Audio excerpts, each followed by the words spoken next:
Welcome back to Clicks and Bricks. My name is Ken, where every day we talk about business and technology. If you like business and technology, go ahead and click that like and subscribe button. Let us know.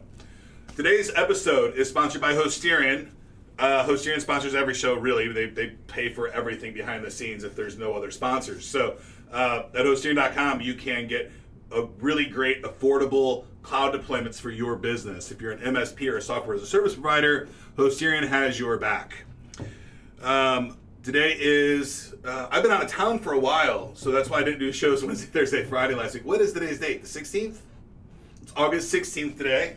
Fantastic. So we're going to jump right into our first topic of the day is the deep fakes. So if you're familiar with deep fakes, it's these apps that change, that make an avatar that look like you, right? Or somebody else. So you can, they did them with Donald Trump, they did them with McConaughey. They're pretty famous, they're popular amongst celebrities, where they make celebrities say things that celebrities wouldn't normally say. But they now have, deep fakes are now making business pitches. So they're doing sales calls. So this company, and I think I'm gonna say this correctly, they make artificial intelligence, and they specialize in deep fakes. So what you do is you take your camera and you sit, and the deep fake software does about a half an hour interview with you, and you just read the script for about 40 minutes, 30 to 45 minutes. And then it makes an avatar of you, and then you can text to type your avatar anywhere in the world. So what this company is doing that makes this software, and it's Synthesia? Cynthia, I think is how you say it. I'm not sure. They make this software that makes your avatar into an AI, into an AI avatar.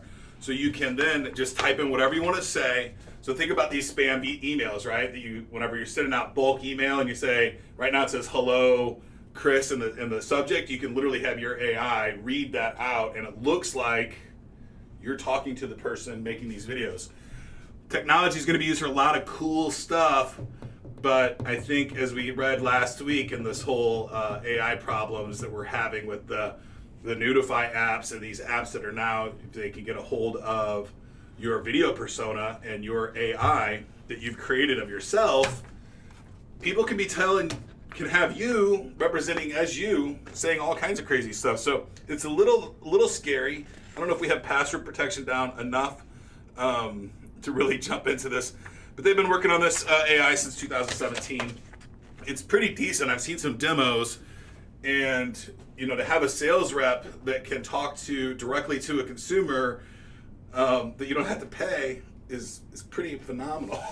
But as long as it's being used for good, I mean, this technology can be used for evil very easily. So it's a little scary. Moving on to our next topic, OpenAI is making coding as easy as talking to a smart speaker. This is pretty cool stuff. So, and it's pretty accurate for the commands that they have down now. So one of the examples that they have, and I can't wait to really demo this out. OpenAI has a new codex that is a coding codex. So basically, you can say, hey, if you were using Alexa or Google Home, Alexa, write me a web page, and it would start your HTML page and say, make the title this and make the title that. But also, I think you can do stuff like database connectors and things like that. When they tested it, the testers are obviously saying that when you just set it would take like a minute to write the code. That program would take them a half hour to an hour to write. So it's saving a significant amount of time. And as they're writing this open AI plugin for coding, right now they had, let's see, I got this highlighted. So the version this week executes at 37% of the tasks that are asked. So that would be, I'm assuming they're going to be very simple tasks like make a database connection string, query the data for this stuff. But it's probably on the more complex stuff like joining tables. Probably joining tables is in there too. But when it comes to the thought process behind, what I want it to do, where I want it to be, that's when you're going to still need really good people. And it was so 37% of the tasks today, a person asks it executes correctly, and it was only 27% as low as a few months ago. So that's really good progress they're going through. And this is basically just programmers writing the code and then taking text strings and associating it to what that code would be. They say it's really clean code. I don't know how they're doing it. The GitHub project is called Copilot. If you wanted to download Copilot and start playing with an OpenAI programmer. So it's unfortunate that programming, 10 years ago, programming was an elite job, but it was starting to go downhill. Today, I think programmers are the plumbers of the internet, right? They're not very well looked upon. You got some great programmers, some inventors. I think they're a different boat than just strict programmers, but I know that you can hire programmers today around the world for as little as, you can get a decent programmer for $10 an hour, right? You can get some programmers for $5 an hour. So the cost is very low for programming today anyway. For a lot of these tasks, it's the creation of what you want to have programmed is really the trick there. While we're at the halfway point, I want to say the rest of the segment is sponsored by Enlink.com. Report made easy. My Enlink account is enlink.com/Ken. You can go to that URL and see all of my different social media profiles, my TikTok, my LinkedIn, my Facebook, all of the pertinent, even the links to the Clicks and Bricks podcast are on my Enlink.com account. So go to Enlink.com and get your free account today before your name is taken. Going on to the next topic, Samsung has its own AI design chip. When I first read this, I thought Samsung was deploying an AI chip, like the Tensor from Google. And that's not the case at all. It looks like they used artificial intelligence to design their latest chip that's going in their new devices. And this chip is the Tensor chip. What did I call it? Did I call it Taser? Taser's for my Jeep. I use a Taser to reprogram my Jeep. It's the Tensor chip from Google that is an AI chip.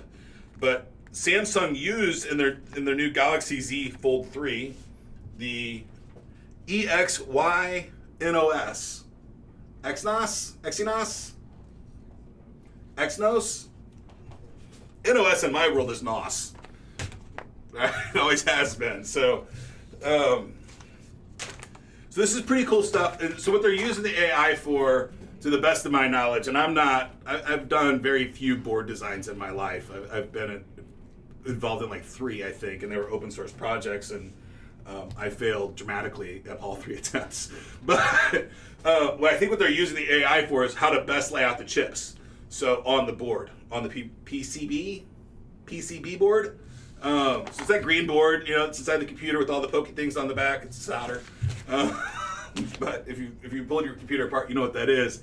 And there's hundreds or thousands of chips or components on that board. And what they're using the AI to do is figure out where to put those chips on that board and how to line them up in the proper path. So it's really cool. And I don't know if you haven't caught on yet, if you're not researching artificial intelligence today, you're going to be behind the game in just a couple of years. AI is being used in almost every aspect of our lives today, if you see it or not. Hopefully you don't see it, right? That's a good artificial intelligence. And even still, I'm not going to say artificial. I hate the word artificial intelligence because it's augmented intelligence. We put the data into the computers and it spits it out, still in most cases. I know when you get to quantum computing, that kind of changes quite a bit, but and that gets above my knowledge set, so I don't really go there. But I do like the AI or augmented knowledge and intelligence. This is crazy to me. Facebook rolls out end-to-end encryption for messenger, voice, and video calls. About damn time, Facebook. I just assumed everything was encrypted because I saw an HTTPS at the top of every page. So I just assumed it was all encrypted end to end, but evidently their messaging app was not. Interesting enough, WhatsApp was the whole time. So my question though here is, Facebook, I understand that now you're finally encrypting my communications between me and my friends and family, so that if a hacker did find it, he wouldn't have intimate details with me and my family about where we're going, where we've been, all those things. That's great information for social hacking. But my question is, who holds the keys to the encryption? I bet it's Facebook, and I bet they fold really quick the second they get a subpoena for the data. And it's not like Facebook not to have a way to read our data. Maybe not them personally reading it, but at least some kind of AI bot reading the data as well. So I'd be interested to know what's all behind the scenes behind that encryption. Is there still an decryption bit or task that they're using so that Facebook can still use that data to socially engineer what they want you to see, right? Because they can't see your chats. They don't know what you really... Let's face it, you talk in chat and private message in a lot more personal detail than you do on the... Not everybody. Some people put all their business out on the wall. But, you know, you definitely talk more about what you're going to buy. I know me and my wife do. We use Facebook. I mean, we use everything to talk back and forth. It's crazy. She goes from Snapchat to Facebook Messenger to text message to all while we're sitting on the couch next to each other. So I don't even understand it. But next topic is Amazon. Amazon One is the palm print recognition, which is pretty cool stuff, right? They're using this inside their stores. So inside the Amazon stores. Have you been into an Amazon store? You haven't? I did. I went to the one here in St. Louis at the Galleria. It's pretty nice. They don't have a lot. They have a lot of inventory, but they don't have a deep set of inventory. So they have one or two of a lot of different things. So it's pretty cool. But they have Amazon One. You can scan your palm, and that will check you out and all that stuff. You can tie a credit card to your palm, so you can check out with somebody's phone, or you can check out at the Amazon store. But 3 senators, I'm not going to get into who the senators were, wrote a letter to Amazon because they're concerned. And I love Amazon's answer. So, and I'll read the concern that the senators have. Our concern about user privacies are highlighted by evidence that Amazon shared voice data with third-party contractors and allegations that Amazon has violated biometric privacy laws, the lawmakers wrote in this letter.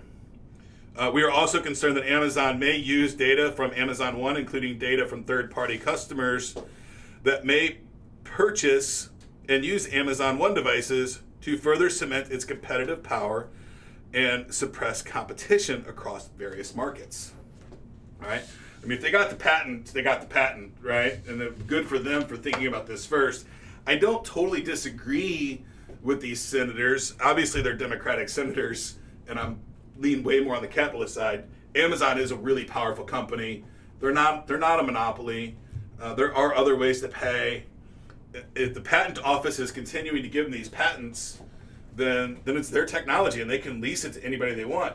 Now, if it's a monopoly on that technology, I think the government has the right to step in and say, hey, you have to let this technology be leased to other third parties, kind of like what they did with the phone companies in the late 90s, early 2000s. They broke up Southwestern Bell, Ma Bell at the time. I'm not sure which one it was. And then they had these baby bells all over the country because they were definitely a monopoly. But with this technology is pretty cool stuff. Palm reading right out the door. I'm assuming, and I don't know enough about biometrics, that the full palm reading is much more accurate than just a fingerprint. So, because now it's going to be all 5 fingers and the palm print. Little concerned. I've always been wondered about, and I haven't had this problem. I do have a lot of damage on my hands of cuts and things. Like, how do they deal with that? But anyway, pretty cool stuff. I agree with their answer to the security is that Amazon wants a secure platform. But that's not their worry. Their worry is that Amazon shares this data. They're not worried about Amazon getting hacked. They're worried about Amazon being the bad player and sharing this data with third parties in a not so good way, I guess, or in evil ways. I don't know what evil ways that would be, but so that's pretty cool. I don't know about the competition. I'm on the fence there. I think that if a company pays for the research and development, they create a new product and they patent it, that they have the rights, exclusive rights to use that technology for the amount of time of the patent. And if that's not the case, then the U.S. government probably needs to change laws on the patent laws, or be more restrictive on what is allowed to be patented and what's allowed to be trademarked. Stuff like making a purchase can't be trademarked, right? So because the world needs the world to make purchases for the economy to grow. So this is a new nuance of how I make that purchase is the patented thing. I mean, if Amazon was a good player, they would just lease this out. They would partner with a company like Square and lease it through them, or lease it through a whole bunch of those guys, so that this technology was available everywhere in the world, right? That would be, I think, the good thing for Amazon to do with that tech, and lease it at a reasonable rate. Maybe, a very small percentage of each transaction that was used to go there. Moving on to the final topic for today, TikTok gets some new rules. TikTok is going to be child-friendly now, as if it hasn't always been it's been child magnetic, right? Kids are flocking to it, but it hasn't been necessarily safe for kids to use. So there's some new rules, and it's kind of interesting. The first one is changes for targeting users 13 to 17 will be rolled out globally over the next coming months. So the ads aren't going to be able to target those 13 to 17-year-olds anymore, which I thought was a United States rule anyway. But I guess the China company doesn't have to adhere to United States rules if they are doing business here. But they are doing that. So they're going to restrict targeting users from 13 to 17. A pop-up will appear asking teenagers under the age of 16 to choose who can watch their videos. So if you're under 16, you're going to get a pop-up that says, who can watch your videos? Is this for the world to consume, or is this your friends and family, or is this a video for just a specific person? So almost like a Snapchat, I guess, right? Because then you're sending it to Can you do that now with TikTok? Can I make a video and send it to just a certain person at TikTok? If I make a video, it's open to the world right now on TikTok, right? So with that, I think TikTok's going to go a little bit more of a communication platform as well, like these other applications. So that's pretty cool. It's a lot of fun on TikTok. Users 16 and 17 can turn this feature off. And then this one is hilarious. My daughter's going to be so pissed. Well, no, she's not. My daughter's just going to lie, right? She's 14. She's just going to say she's 21 on TikTok. Like, I'm pretty sure. I don't know how to stop her from doing that. So those ages 13 to 15 will no longer receive push notifications after 9 p.m. And those 16 and 17 after 10 p.m. So push notifications are gone after those period of time. And I almost say, why don't knock them out? Just shut off TikTok for under 17 years old after a certain time so they go to bed and get to school in the morning.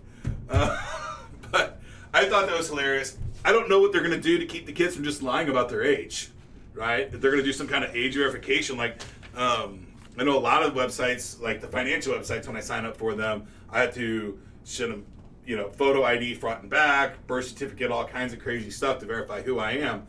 Are social networks going to go that way long term? Like, are you going to have to prove who you are whenever you sign up? And I can see a whole lot of blockchain technology wrapped around proving who you are, because you can do that once on the blockchain and then give your key out, which would be pretty trusted. But this whole online identity stuff is getting pretty crazy with artificial intelligence rolling out. You just never know if the person you're talking to is real or not, and that's really, really, really scary. Or I mean, that's obviously real. It's either real artificial intelligence or a real person, but you don't know if it's actually the person you're talking to. So anyway, that's it for today, folks. Thank you for joining. My name is Ken. Until next time, get to work.